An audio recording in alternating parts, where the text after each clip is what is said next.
I've got the receipt from that bench store that I was at yesterday.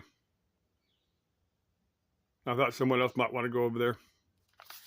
It's 6048 North 48th Avenue, actually in Glendale. If you type on type bench store, probably a bunch of them will probably come up on Google Maps.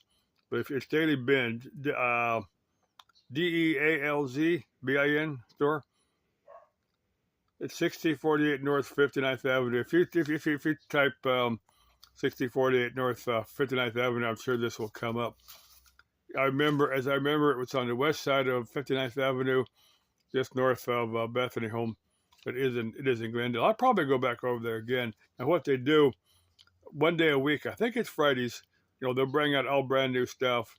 And on that day, everything in there is like $8. Then it goes down $1 each day. There's another store that does the same thing. It was like on 75th and Indian School. I was in there 3 or 4 years ago. I had to get back in there and just see what the time. It's almost the same stuff, but it doesn't look like it. It didn't look like it was Amazon stuff. This had Amazon boxes in this, but anyway, the one over on Indian School looked like different stuff. But it just looked like that stuff that the type of crap you see in stores that like the as seen on TV type of ads. Those things that kind of look, the items that look like they're made to sell and don't really work very well. God, I've spent my whole life with crap like that. You buy something hoping it's going to work, it doesn't. One thing that was in that box I didn't cover yesterday with this water filter. It's got the regular hose fittings, for a garden hose on there. It's made for RV use, brand new.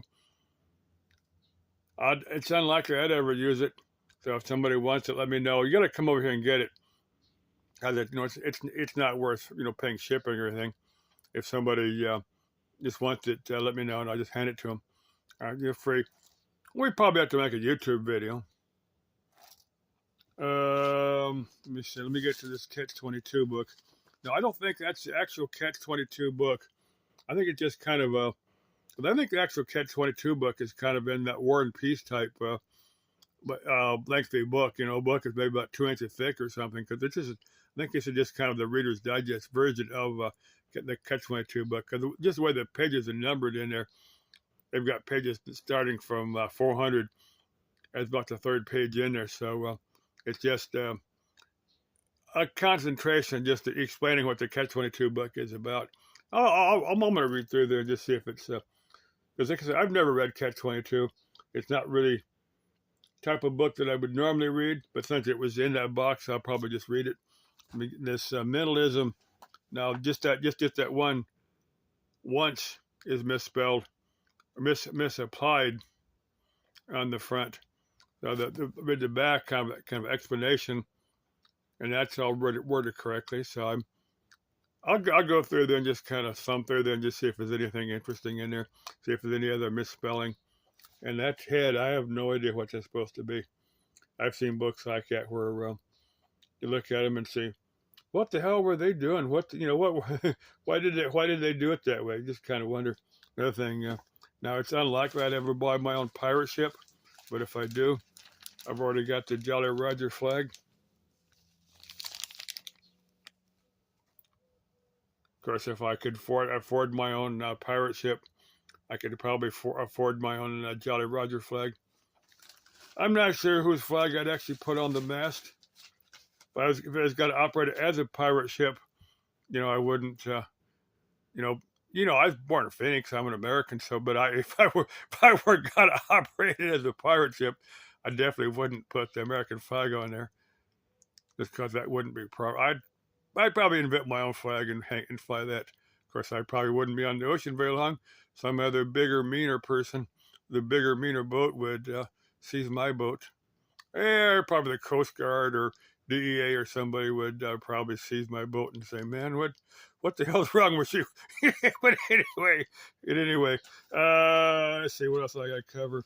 Now, for my grandson Damien, I don't know if he wants that any of the books here or not. Or my little granddaughter Matilda, she's 5. She can probably read by now. Be hard to imagine she can't read a few words. She might want some of these books. I think Dante's probably like 3.5 or 4, something like that. I doubt he's reading yet. I don't know if they do anything in that. they can let me know. My daughter can contact me, let me know if she wants anything. That bag of clothes, sometime I can meet up. And I doubt anything's going to fit in them anymore because they are growing kids, and growing kids kind of grow out of clothes real quick, and I doubt that fit. But I'll just give you this bag of clothing. But I found it alongside the road a couple of years ago. Um, I took out what I wanted. There's a pair of shorts that were super big, and I think a friend of mine took those out because I don't think they really fit in because I think they're still too small. And these have been out in the sun long enough that if anybody had like TB or anything, that's all gone by now. Of course, you could always put them in a washer and dump a gallon of Clorox in there, and get rid of any germs or anything in there. But what I do is run the clothes past past the kiddos and see if they want them and see if they would even fit because I think these are probably too small by now. As I said, they are growing kids. Well, another thing I was gonna ask Damien if he's like 17. I think he'll be 17 in a short period of time, and I just wonder if he's chosen his profession or not. In school, they used to, because before everything became politically correct in school, they used to teach life skill classes like shop, home ec for the chicks. So they used to teach auto mechanics, but they don't do that anymore. You got to pay extra for the classes. Now, I was, a couple of years ago, I was talking to one guy. He said a friend of his dad had spent like 60 or 80 grand putting him through refrigeration school. This guy went out on a few jobs a couple times and figured out that he didn't like his brain getting cooked out in the Arizona sun.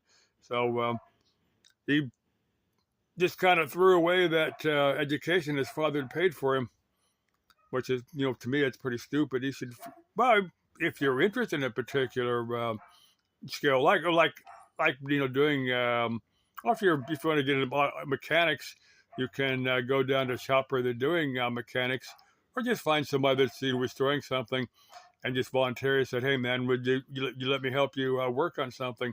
Then so I can just pick up a few things. And if you like doing that type of work, or for air conditioning, you could help a guy up on a roof somewhere. Said, look, I'd just like to volunteer for a day, to run around with you so I can kind of see what it's like. And if you didn't like getting your brains cooked out in the sun, you could figure that real quick before you or someone else spent a lot of money giving you the education that you're going to just kind of waste. Of course, if you did get into air conditioning, you could be, now there's these like chillers that use like the 100, 200 ton units that, that cool the big skyscrapers. They'll have the equipment down in the basement, and those are generally air conditioned along with the building. You can do the maintenance, most of it, from the air conditioned basement of these buildings. Of course, sometimes that just completely shuts down, and you got to go in there when it's hot and then diagnose a problem. Let's say it's blowing a fuse or something, and you got to go in and figure out why it blew the fuse. And it's 120 or maybe it's 150 degrees in the basement of this building, and you've got the building manager and a bunch of the tenants in there bitching at you. What the hell's wrong with you? Why don't you have this bastard fixed? You kind of get the picture. Let's see, what else was I gonna cover? Well, I think I got them all. Bye for now, and bye con Dios.